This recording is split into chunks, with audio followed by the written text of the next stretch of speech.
quando estreou este segundo filme, durante a gravação da dobragem, eu dobrei a Alegria em plena crise de ansiedade, porque eu sofro muito de ansiedade, e eu acho importante dizer que nem tudo o que parece é. E nesse filme é retratado uma luta, mas depois também uma reconciliação com a ansiedade, que também tem a sua parte boa, não é? Se for domada, é uma boa coisa e que todos temos. Claro. Mas acho importante partilhar isso, porque a Alegria também tem ansiedade.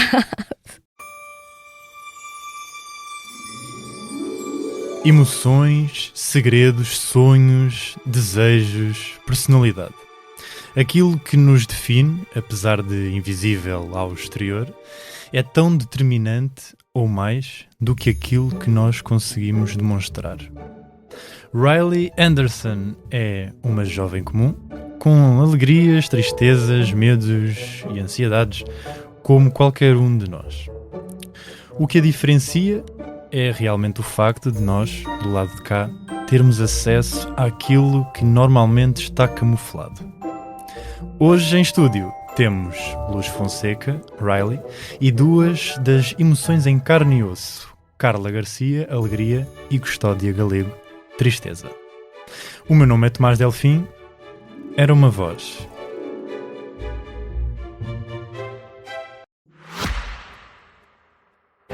Subscrever o Expresso é ter acesso à melhor informação, a uma vasta oferta de conteúdos exclusivos e à opinião de referência. Subscrever o Expresso é tornar-se membro do nosso clube, poder ser voz ativa de uma comunidade informada e beneficiar de vantagens exclusivas. Subscreva o Expresso em expresso.pt/digital. Expresso. Liberdade para pensar. Luz, Carla, Custódia, muito obrigado por estarem aqui hoje comigo e por terem aceitado o meu convite. Obrigado pelo convite. Obrigada. O ano era 2015, há 10 anos atrás, quando o projeto Divertidamente chegou até vocês. Como é que receberam este projeto na vossa vida? Olha, eu gostei muito de saber que ia fazer Alegria. Era uma coisa que me dizia muito, aliás ainda me diz muito. Acho que é uma emoção que eu prezo muito. Tenho muita dificuldade em lidar com a tristeza. Se não fosse a tristeza, não havia alegria. Verdade. Quanto a mim, eu fiquei duplamente contente. Primeiro porque trabalhar em dobragens é um manancial de ensinamentos e é um ginásio fenomenal para o nosso trabalho, para o meu trabalho como atriz. E depois porque me propuseram exatamente a tristeza e, portanto, o normal seria darem outros tipos de emoções mais, que têm mais a ver com o meu comportamento. E isso é menos desafiante para mim como atriz, e darem-me uma coisa que em princípio não é o meu, como se diz hoje, o meu lado confortável, ou aquilo que eu já fiz mais vezes, e portanto estou mais segura de que sei fazer, e foi um desafio fantástico, e portanto foi daqueles sims que nem pensei 5 minutos. Eu fiquei muito feliz e no fundo tive que dobrar todas as emoções juntas, porque era a junção das emoções, e foi muito desafiante e fiquei muito feliz mesmo.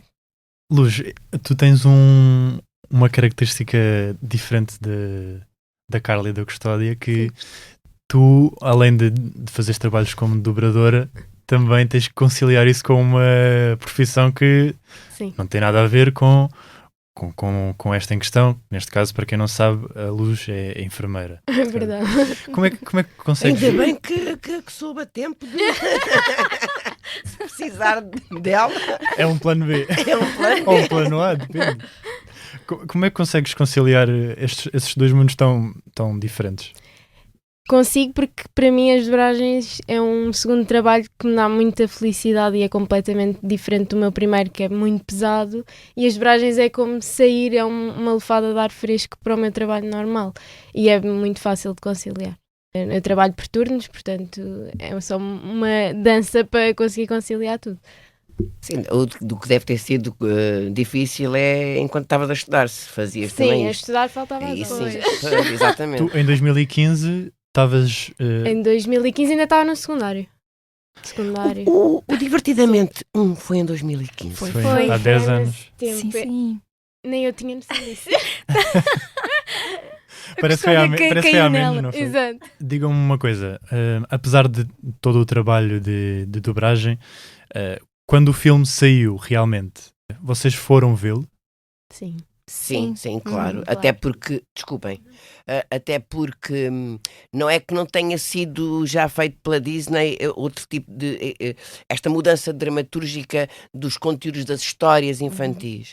Já tinha vindo a mudar, mas este é extraordinariamente pedagógico, é extraordinariamente bem feito, bem pensado.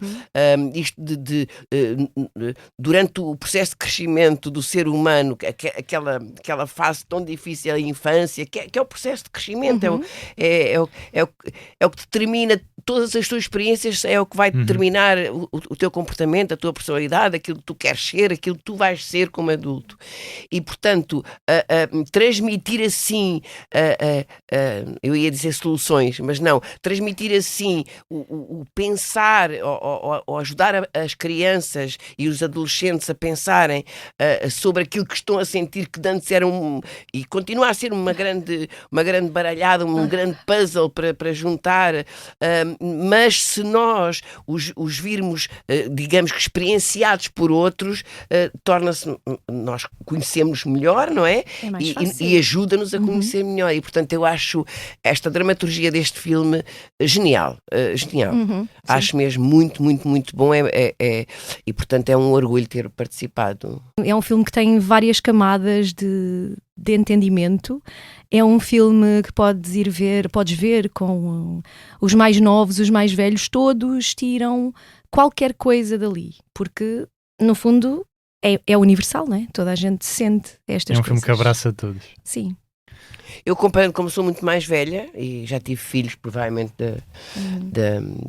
até mais velhos do que as vossas idades, mas e agora tenho netos e portanto também vejo muita animação na televisão e a primeira coisa quando os pus a ver televisão, ou quando eles me exigiram ver os bonecos quando eram pequeninos, o meu primeiro susto foi: espera aí, deixa cá ver quais são os bonecos que são mais violentos, que não são, que têm a memória da animação de quando os meus filhos eram pequeninos. E, portanto, a violência, brincar sempre com as emoções e com aquilo que eles sabem, mas sempre pelo lado do que é bom, o que é mau, o que os põe felizes e os que não os põe felizes, sem pensar sobre realmente as suas vivências e o crescimento. E, portanto, agora, hoje em dia, eu, como estou a dizer, vejo menos do que eles, mas vejo para quando Mas ponho... ainda consomes? Sim, consumo, porque tenho netos pequeninos que querem muito consumir, eu tenho sempre tendência a ir ver o que é que eles estão a ver. E hoje em dia a animação é muito pedagógica, é muito melhor feita do que antes era. E puseste-os a ver o Divertidamente? Claro. E eles reconhecem-te? O maior sim, o mais velhinho sim. Vocês também têm passaram por este fenómeno de pessoas que, pronto, claro que as pessoas mais próximas a vocês, claro que estão a par do vosso trabalho, mas outras pessoas que vos reconhecem depois nos filmes e que vão dizer, eu percebi que eras tu pela tua voz. Sim, nesta altura já há muita gente, acho que eu diria que muita gente que já me reconhece. Eu já faço isto há 23 anos, portanto é natural que me reconheçam, sim. Agora, aquela coisa de irmos na rua e sermos reconhecidos pela voz aconteceu muito poucas vezes nestes anos todos, portanto... Recordas-te de alguma assim muito específica porque imagino eu que quando saem de casa não estão à espera propriamente que a vossa voz sirva como um despertador de emoções de alguém na rua. De todo. Mas eu lembro uma vez estava a assistir a um ensaio no Teatro Nacional de São Carlos e entrou uma escola para visitar. E eu não sei como é que eles fizeram aquilo. Eu estava a falar com o encenador tranquilamente. Eu não sei como é que eles fizeram aquilo. Duvido que me tenham conhecido a cara, porque nem sequer tenho uma presença assim tão forte nas redes sociais, né? Essa coisa toda. E começou a haver um burburinho. A Candace do Phineas e Ferb. E eu só lhes fazia sinal para se calarem, para não fazerem barulho. Mas foi assim, a vez que eu achei mais estrambólico Acho que nunca, se aconteceu mais alguma vez, nunca foi assim. Luz, tu dizes que nunca te aconteceu, mas para mim é super curioso, porque tu, começando a fazer dobragens quando ainda estavas no secundário... Foi antes do secundário até. Antes ainda? Com 8 anos. Com 8 anos já... Isso é engraçado, porque há muitos dobradores que acabam por fazer personagens que são crianças. Sim. Tu realmente eras criança e fazias muitas personagens com a tua idade, e se calhar até mais velhas às vezes. Sim. Geralmente mais personagens com a minha idade, e na altura eu lembro-me que na escola era assim uma grande coisa eu fazer dobragens, mas também nunca expus muito esse meu lado às pessoas à minha volta, mesmo no hospital. Recentemente é que se soube que eu fazia dobragens porque apareceu numa entrevista e as pessoas viram e dizem, então mas não dizes a ninguém. Tens esse lado mais resguardado. Sim.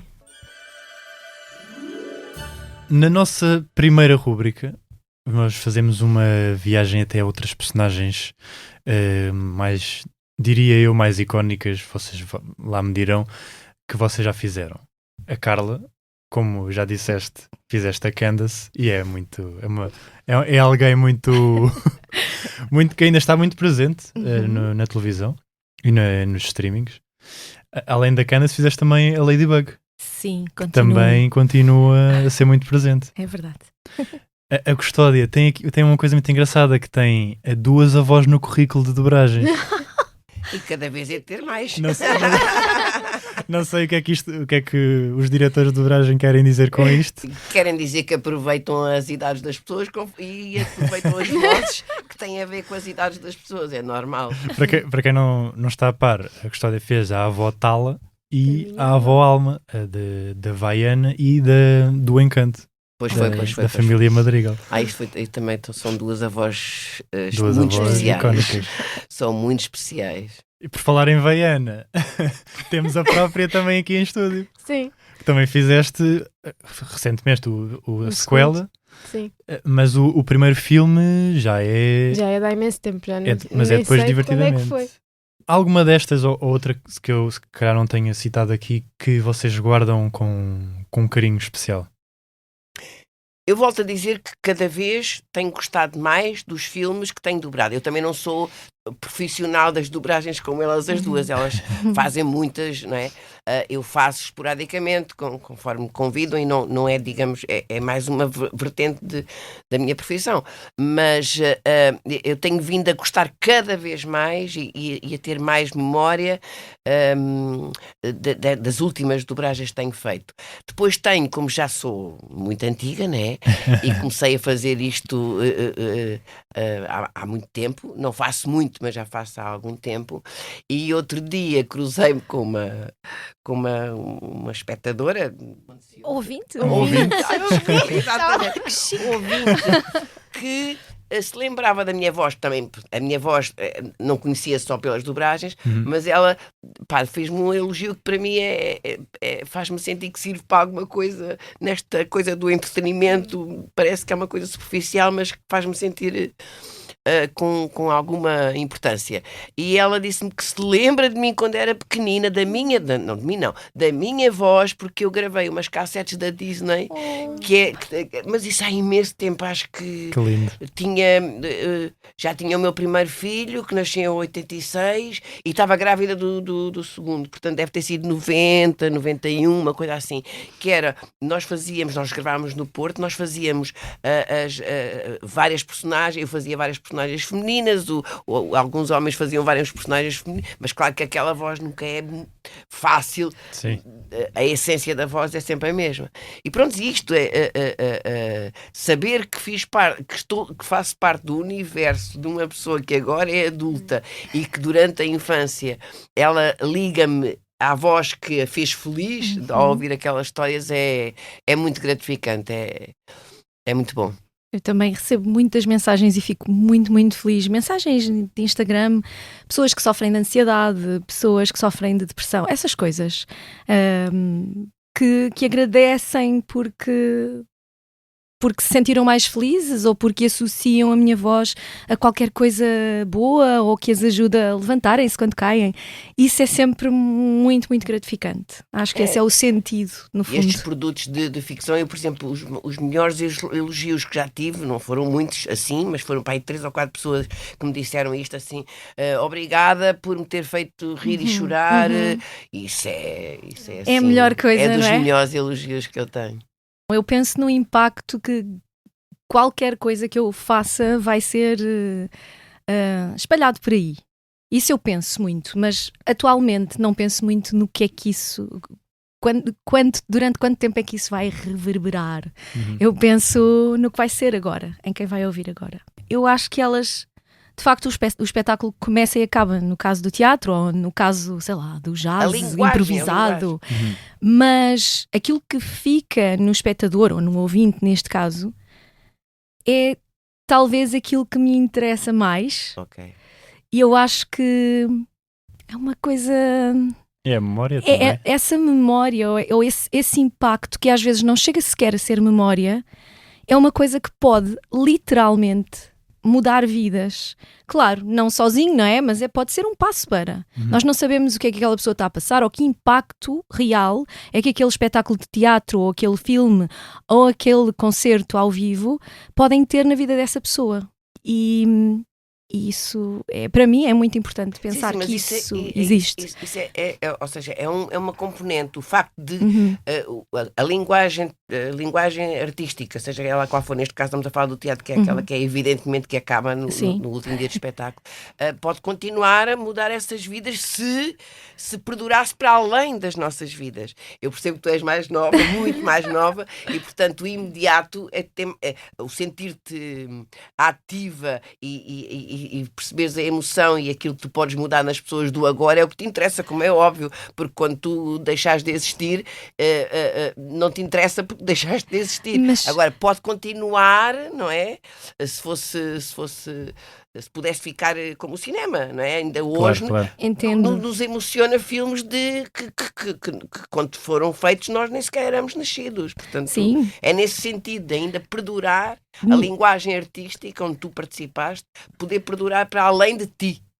E vamos mesmo pegar por aí, por este impacto que o vosso trabalho, neste caso, pode causar. Porque numa altura em que cada vez mais a saúde mental é um tema com uma maior atenção, e ainda bem, sendo posto mais vezes no debate público, qual é a importância de um filme de animação, que abrange vários públicos, como já vimos, tratar destes assuntos que também estão cada vez mais a ser falados? Bom, eu acho que ajuda, mais que não seja, a organizar, talvez.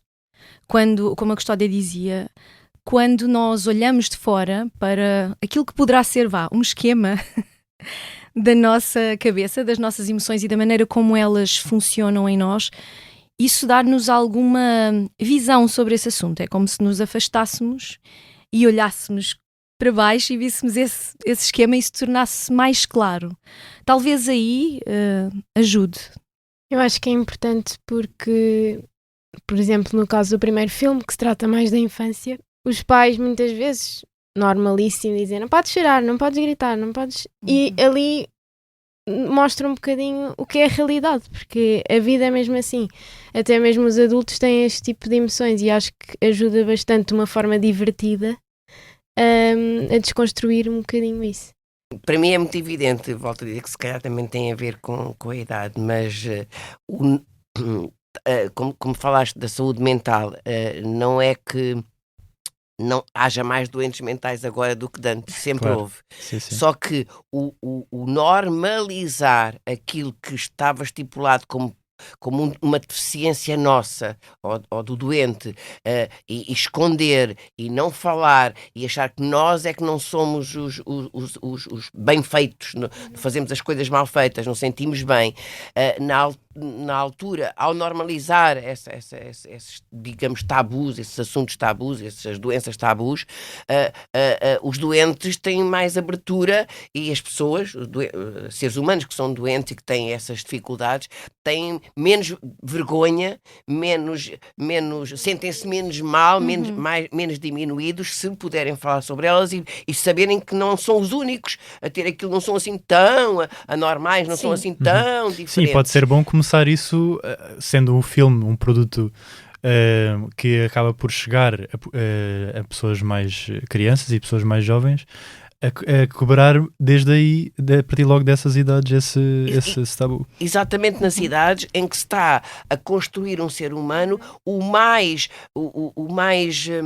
com a autoestima ou gostar mais de si possível, ao conhecer-se melhor e, portanto, nessa fase tu sentires que ou és muito magrinho ou não tens tanta força como aquele, a tendência é logo, eu não presto, eu sou muito pior que os outros. Sim. Agora, se tu tiveres uma história, uma passagem desse crescimento de outros, não é? Normalizar o crescimento, normalizar as dificuldades do crescimento ao próprio ser humano na idade própria, eu acho que é uma ajuda tremenda. É muito bom para que os seres humanos que estão em processo de se sentirem ativos e sentirem com valores e que têm valor como seres humanos, tem que ser com o conhecimento próprio e com o lidar com essas dificuldades, não como dificuldades, mas como coisas para resolver. Sim. E que, sendo natural que outros também resolvam, é mais fácil de resolver do que sentir sempre que é um entrave. E por isso este género como eu chamo, dramaturgia, de contar histórias divertindo, não é? Ao contar uma história estão a divertir as crianças e estes jovens, mas ao mesmo tempo estão a fazê-los pensar sobre eles próprios. E isso eu volto a dizer, esta dramaturgia deste filme para mim é genial.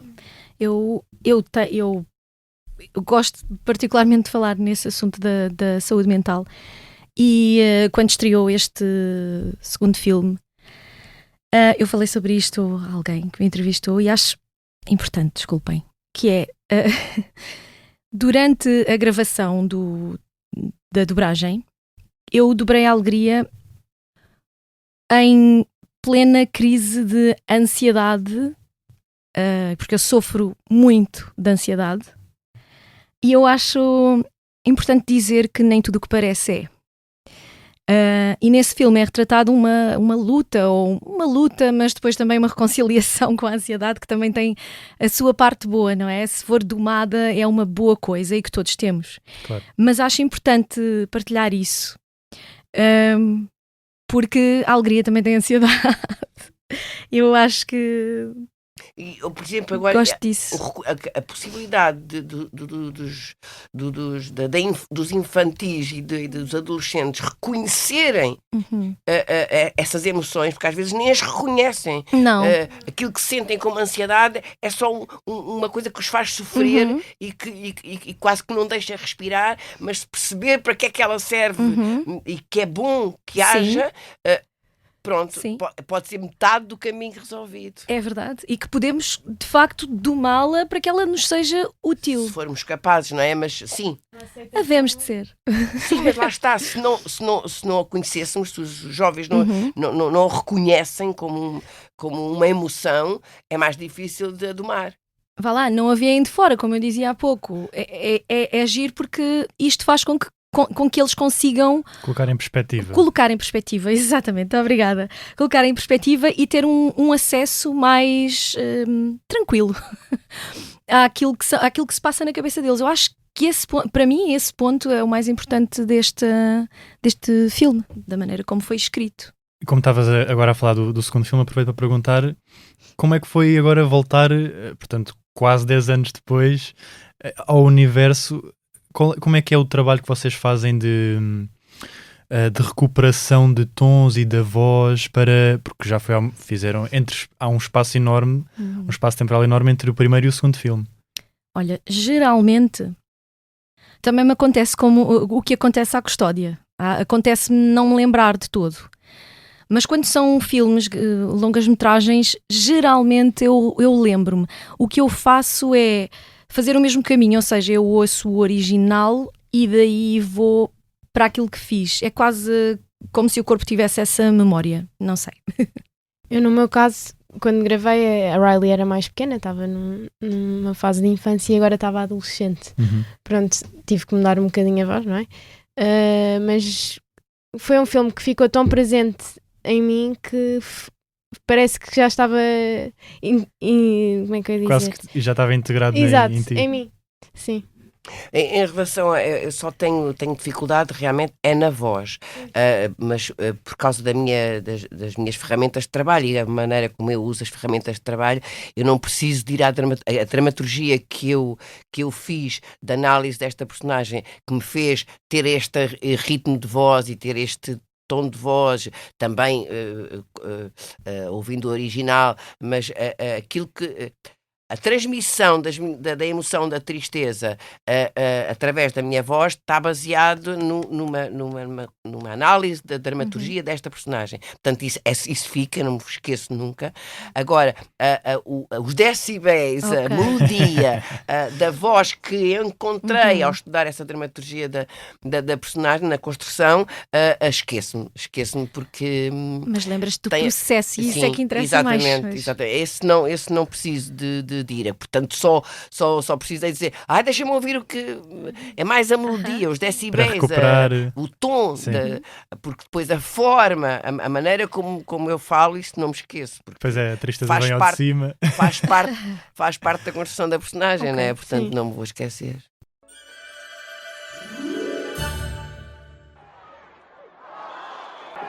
Hoje temos uma convidada muito especial, a eleita melhor jogadora de hóquei da escola, Riley Anderson. Parabéns! Obrigada, ainda estou a tentar perceber se isto aconteceu mesmo, mas estou super feliz. Super feliz! Estamos radiantes! Isto é o melhor dia de sempre, de longe!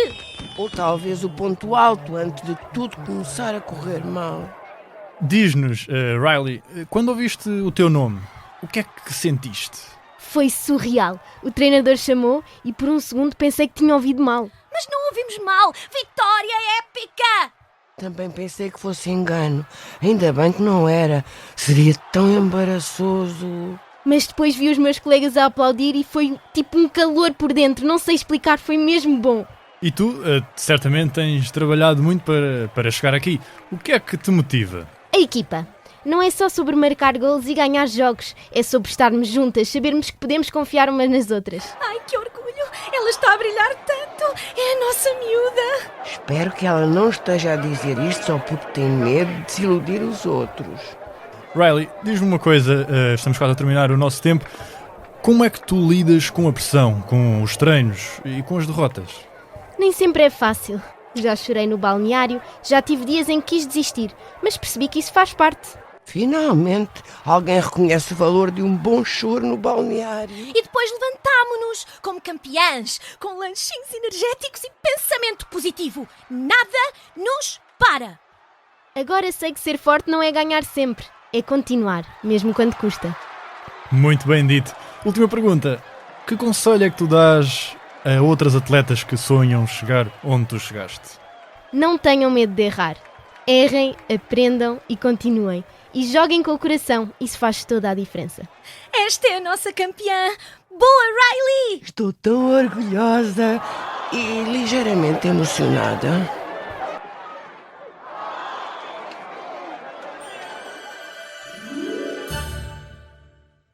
Agora com já 2 filmes lançados, ainda sem uma confirmação oficial, digamos assim, de um terceiro filme, vocês gostariam de voltar a encarnar estas personagens? Sim. Eu não sei, porque agora as emoções seriam para pré-adultos e jovens adultos e eu não sei. Pois, é perigoso, digamos, não é? É mais confuso. A Riley na faculdade... com É outras mais emoções. confuso. Era giro, vá, era Claro giro. que sim. Porque todas as emoções. Se As mantém. emoções renovam-se, não é? Sim, Claro. mantém-se. O medo da infância não é o medo da adolescência, nem o medo depois do adulto. Olha, muitos adultos, eu infelizmente conheço muitos, e se calhar eu também sou assim, mas pronto, só como estou de fora só vejo os outros, que é o medo de errar. Quanto mais adulto se é, parece que se proíbem a eles próprios de errarem. Tem que ser De sempre os arriscar, melhores, tem que fazer sempre tudo bem, e depois sofrem muito com isso. E pronto, olha, lá está, mesmo as mesmas emoções ao longo das faixas etárias são muito diferentes e são vistas de maneiras diferentes e sentidas de muitas maneiras diferentes e não sei, mas sim, é dobragem, eu adoro fazer dobragens. Eu também. Resumidamente, Sim. venham o Divertidamente 3. Exato. Alegria, Riley e tristeza, muito obrigado por terem estado aqui comigo hoje a partilhar as vossas experiências. Muito obrigado também a si desse lado por nos ter acompanhado nesta pequena viagem ao passado. Eu sou o Tomás Delfim, este podcast conta com a coordenação de Joana Beleza e João Martins, direção de João Vieira Pereira e fotografia de capa de José Fernandes e Tiago Pereira Santos. Um obrigado especial à restante equipa de Sonoplastia, Salomé Rita, João Luís Amorim e Gustavo Carvalho. Não se esqueçam de seguir o podcast na vossa plataforma favorita. Nós estamos de volta para a semana.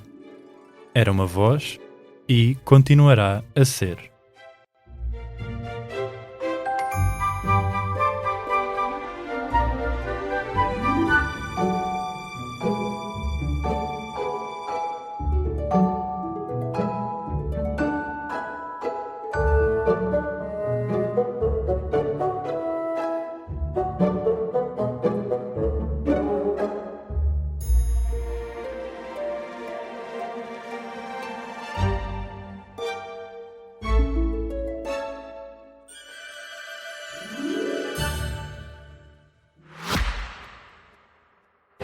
Subscrever o Expresso é ter acesso à melhor informação, a uma vasta oferta de conteúdos exclusivos e à opinião de referência. Subscrever o Expresso é tornar-se membro do nosso clube, poder ser voz ativa de uma comunidade informada e beneficiar de vantagens exclusivas. Subscreva o Expresso em expresso.pt/digital. Expresso. Liberdade para pensar.